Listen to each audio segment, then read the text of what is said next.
Captain Dayon stood on the bridge of the human vessel, domitable as it approached Council Station. 7. The massive space station floated in the darkness like a city made of metal and lights. It was 10 times larger than anything humans had ever built. Dayon felt a mix of pride and worry. Today was supposed to be a good day. Today, humanity would officially join the Galactic Council as members of the greater cosmic community. Ambassador Hyjin stood beside him, dressed in formal diplomatic robes. She had spent 3 years preparing for this moment, learning alien customs, studying galactic law, building relationships with dozens of different species. Her face showed calm confidence, but Dayon noticed her hands were clasped tightly together. The docking procedure went smoothly. Within an hour, the human delegation walked through the gleaming corridors of Council Station. 7. Aliens of all shapes and sizes moved past them. Some had scales. Others had fur or skin that changed colors. A few were so strange that Dayon could not even tell which end was the head, but all of them stopped to stare at the humans. Most of their expressions seemed curious. Some looked almost amused. The council chamber was enormous. 12 raised platforms circled a central floor where Hyjin would present humanity's case for membership. Each platform held representatives from one of the founding council species. The Velcrin ambassador, a tall creature with 4 arms and eyes that glowed yellow, stood at the highest platform. His name was Thros, and he was known across the galaxy as a powerful voice in council matters. Hyjin walked to the center of the chamber. She bowed respectfully to each platform as tradition demanded. Then she began her speech. She spoke about humanity's achievements in the 50 years since discovering faster-than-light travel. She talked about human culture, values, and the contributions Earth could make to galactic civilization. Her words were careful and respectful. Thros let her finish. Then he laughed. It was not a friendly laugh. The sound echoed through the chamber, and several other council members joined in. Jin's face remained calm, but Dayon saw her jaw tighten. Contributions, Thros said, his voice booming. What can a species that discovered space travel only 50 years ago possibly contribute? We have civilizations here that have sailed the stars for 10,000 years, another council member spoke up. This was Rethus, a Morvathi whose serpent-like body coiled on his platform. Humans are children in the cosmic sense. Children must be guided, protected, and sometimes children must be disciplined for their own good. Jin's voice remained steady. We come seeking partnership, not guardianship. Thros made a dismissive gesture with 2 of his forearms. That is not how the council works. We have order, we have structure. 847 species have joined the council throughout history. All accepted the same terms. Why should humans be different? What terms? Hyjin asked, though Dayon suspected she already knew the answer. Rethus uncoiled slightly, his eyes fixed on Hyjin. Earth will provide 40% of its resources to the council treasury. Human military forces will be reduced to system defense only.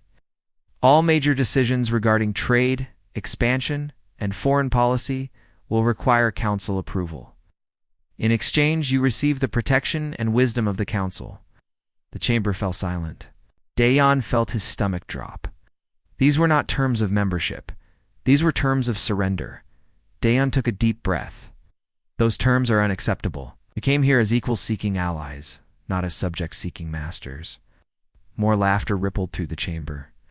Thros leaned forward on his platform. Unacceptable? You misunderstand your position? We have observed Earth carefully. We know the capabilities of your military. We know the limits of your technology. You are not strong enough to refuse. A holographic display appeared in the center of the chamber, showed detailed scans of Earth's defensive satellites, ship configurations, and military installations. Dayon felt a chill. The council had been spying on them for years. We give you 1 standard galactic week to accept these terms, Thros continued. After that, economic sanctions will begin.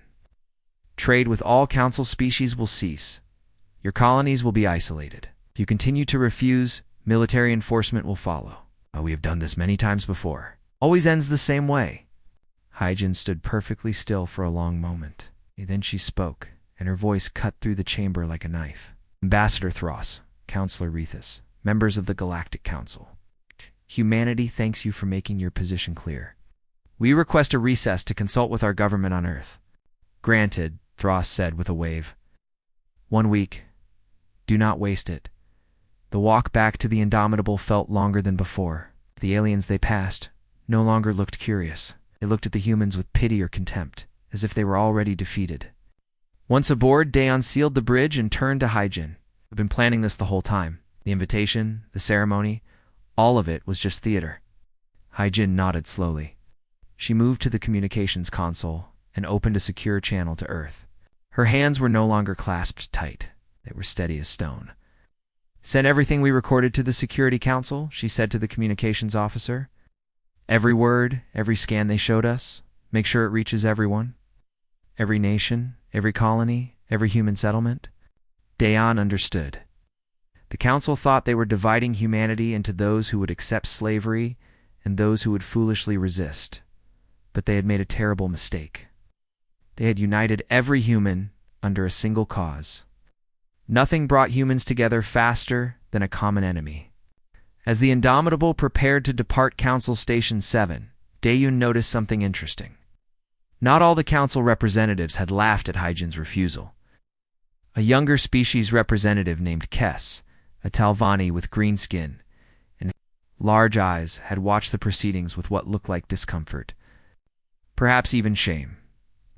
The galaxy had not seen real war in over 300 years. Council's power had been absolute for so long that no one remembered what happened when a species refused to submit. But humans remembered.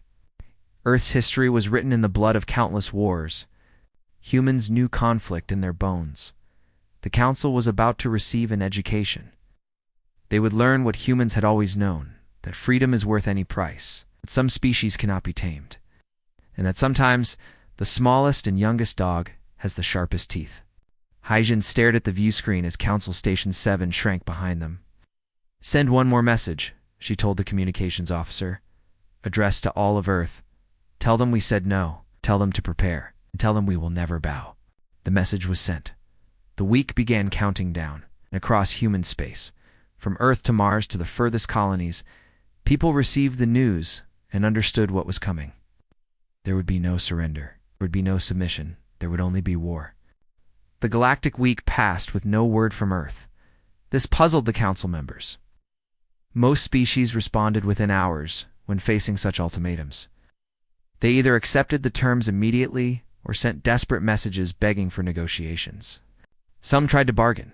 Others simply collapsed into chaos and waited for council forces to arrive and restore order.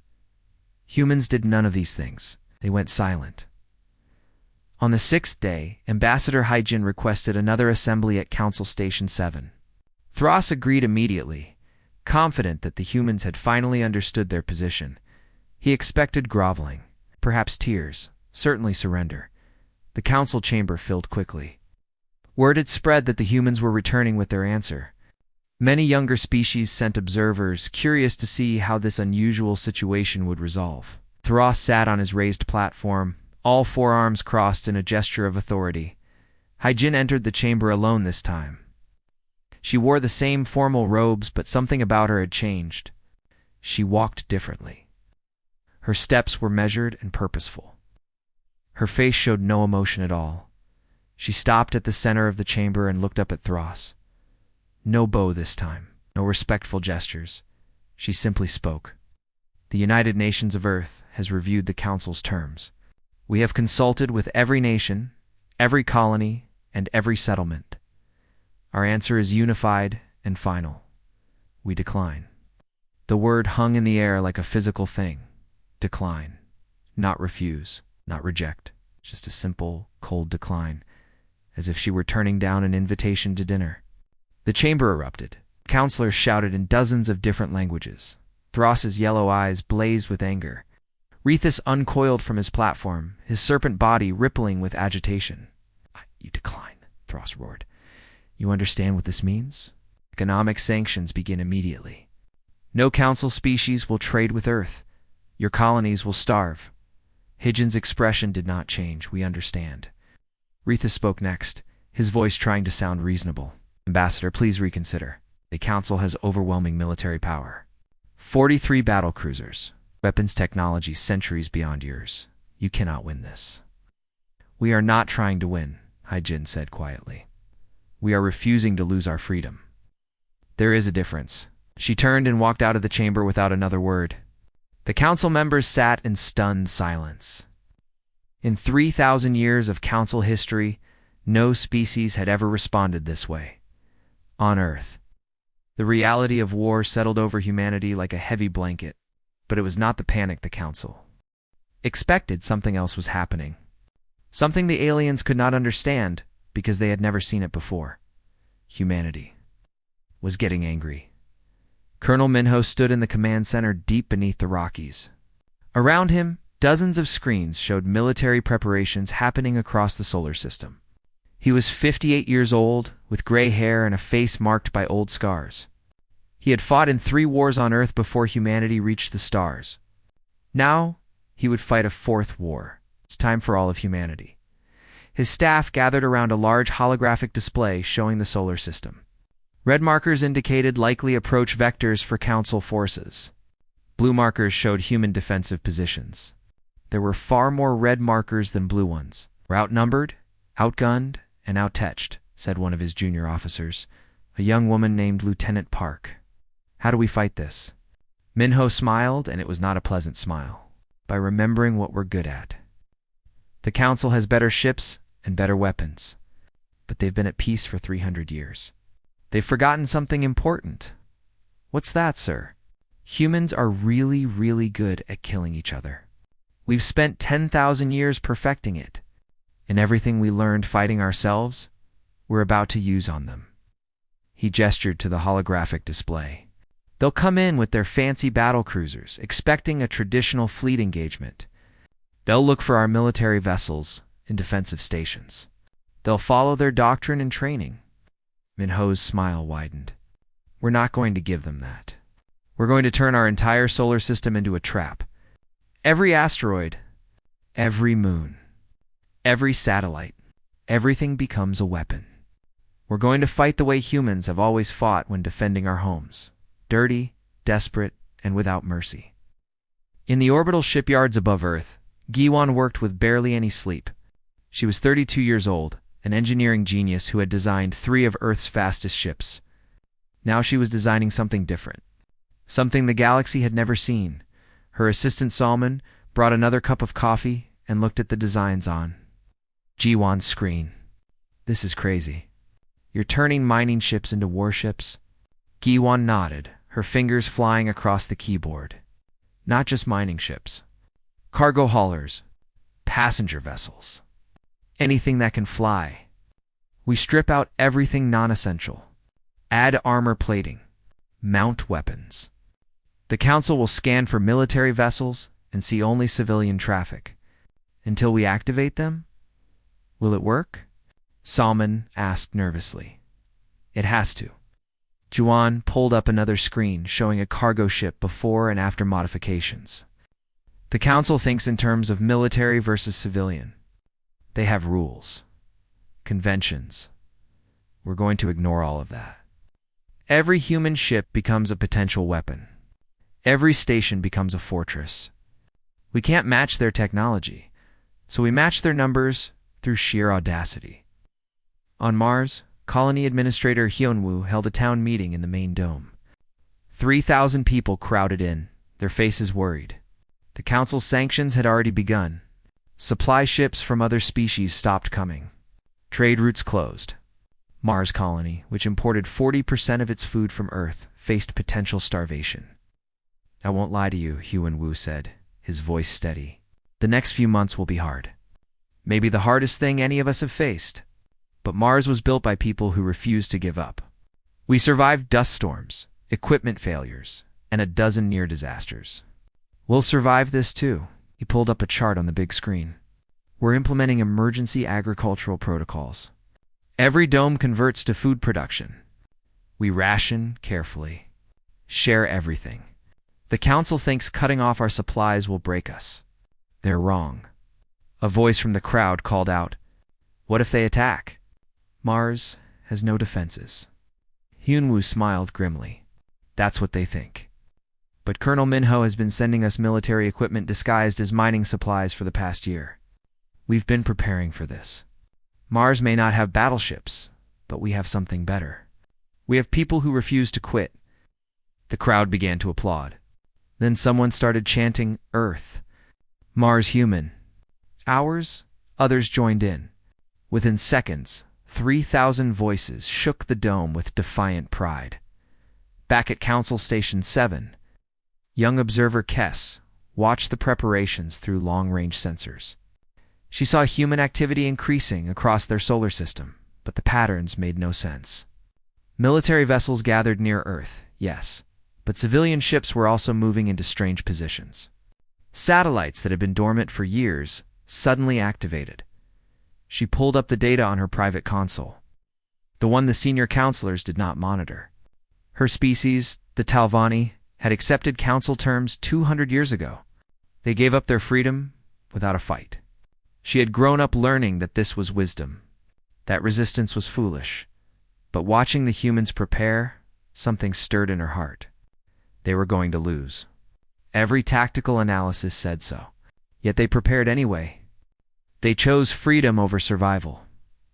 Kess made a decision that would have gotten her executed if the senior counselors knew.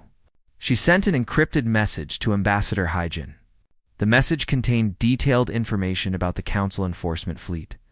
Not the 8 battle cruisers publicly announced, but the real number, 16. Twice what the humans expected. She expected no reply. But an hour later, her console beeped. A simple message from Hygiene. "Thank you. When this is over, remember that you made a choice. Stand ready to make another." The Council enforcement fleet assembled at Staging Point Gamma. 3 light-years from Earth, Admiral Vex. A Velcrin-like Thros, but with actual military experience. Commanded from the battlecruiser Dominant Will. He had fought in for enforcement actions during his career.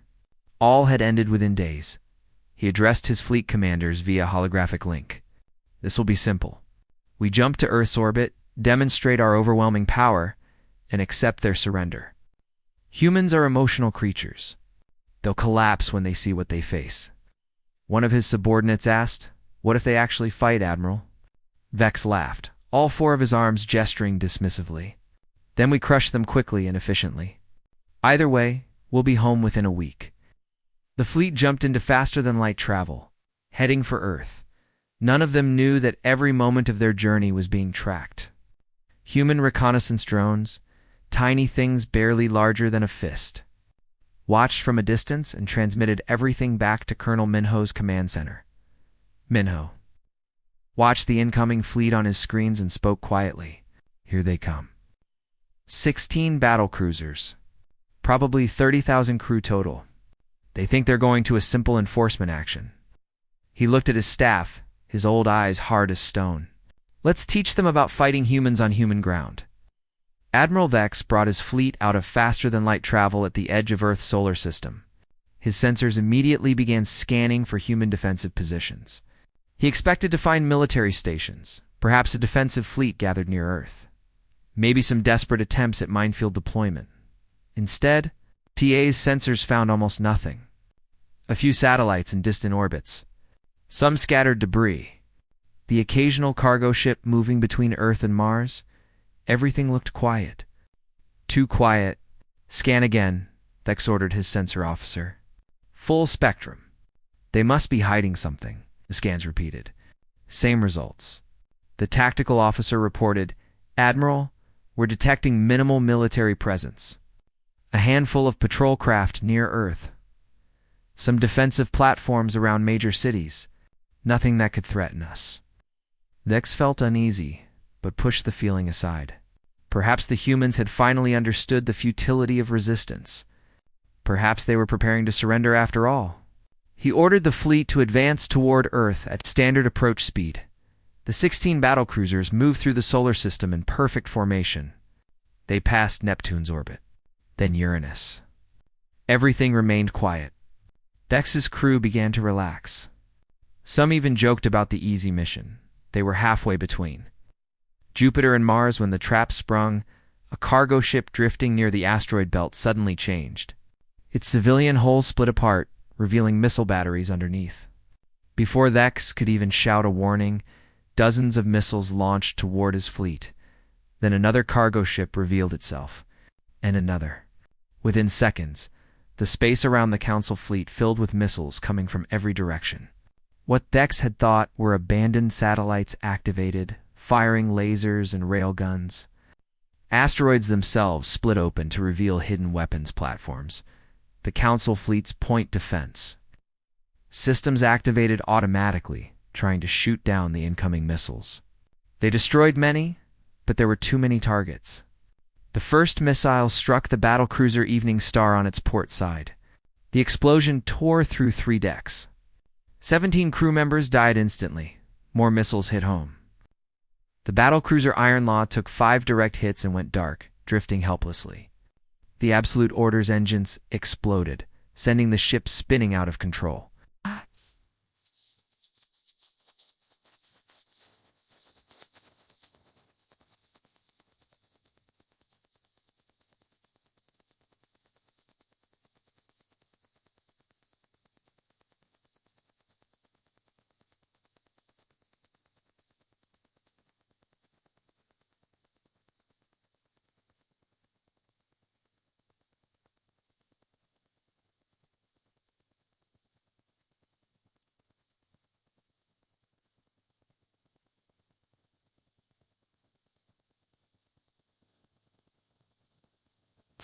Vax screamed.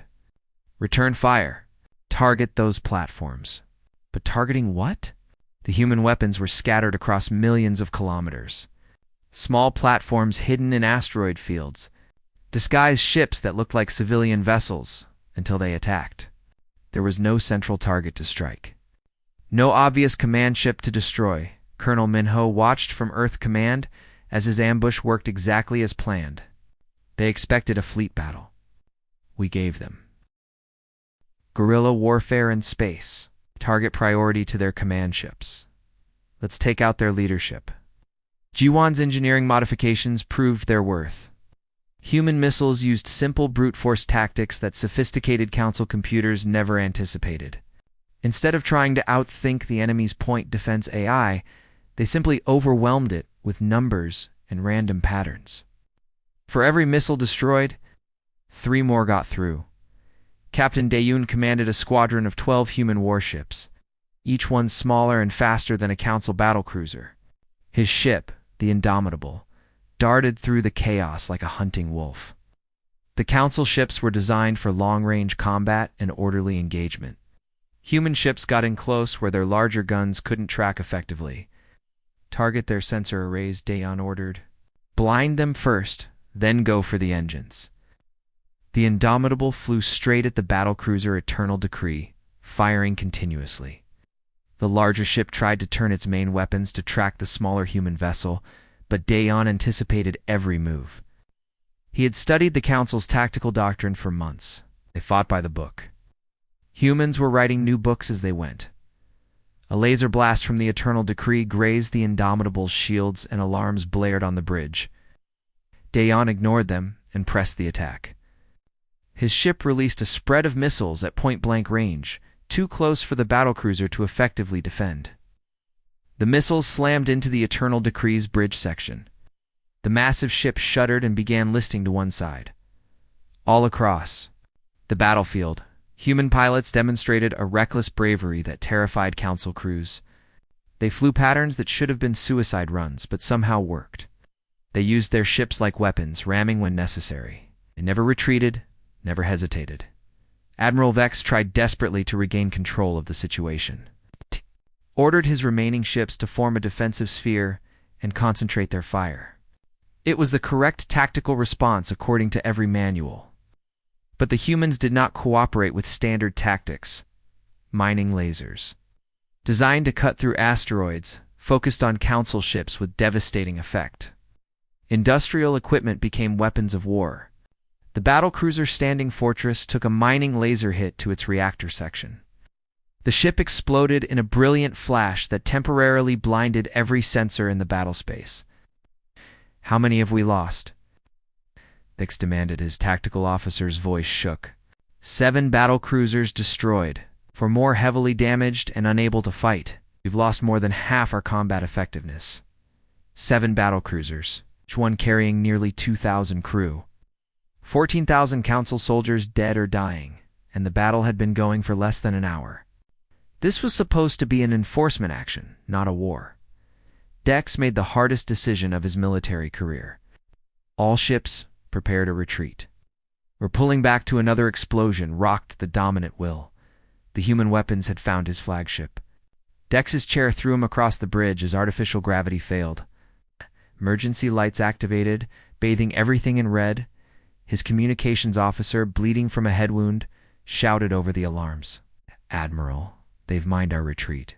Vector. Weapons platforms in the Kuiper Belt are blocking our exit. Of course they had.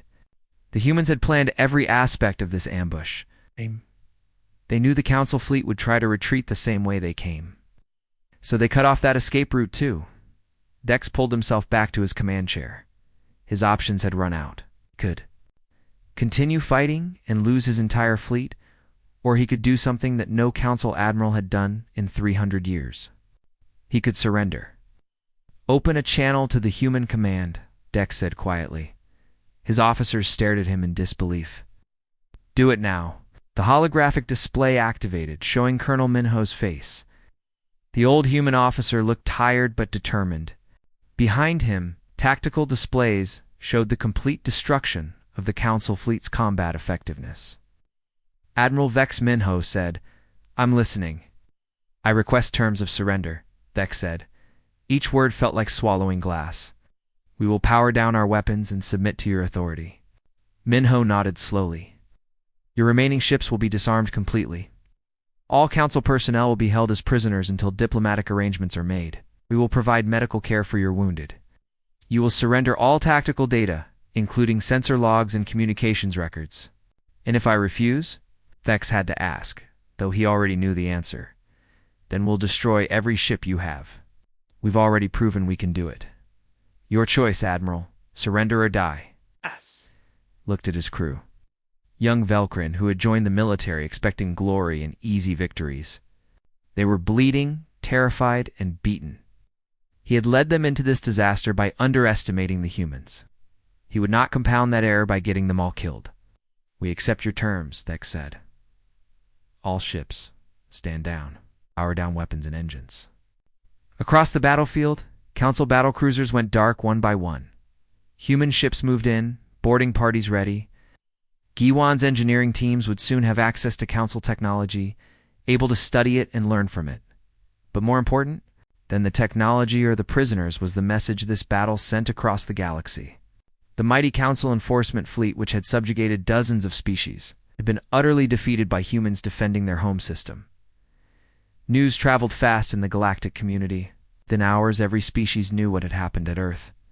The Council had been beaten, not through superior technology or numbers, but through tactics, determination, and the willingness to sacrifice everything for freedom. On Council Station 7, Thros received the reports in stunned silence. 7 battlecruisers destroyed, 9 more damaged or captured. Over 14,000 casualties. And the humans had accomplished this while suffering less than 1,000 deaths themselves. Rethus coiled beside him, his serpent eyes unreadable. This changes everything, the Morvathi counselor said quietly. The younger species will see this. They'll start asking questions we don't want to answer. Thros said nothing. His forearms hung limp at his sides. For 3,000 years, the Council had maintained order through the threat of overwhelming force. That threat had just been revealed as hollow. In the shadows of the Council chamber, young observer Kess allowed herself a small smile. She had helped the humans with her warning about the true fleet size. She had made a choice. She would make another when the time came. The galaxy had just witnessed something it had not seen in centuries. Successful resistance against Council authority. The old order was cracking. Something new was being born in its place. And it all started because one species refused to bow. The emergency session of the Galactic Council convened within hours of the defeated Earth. The chamber that had once echoed with unified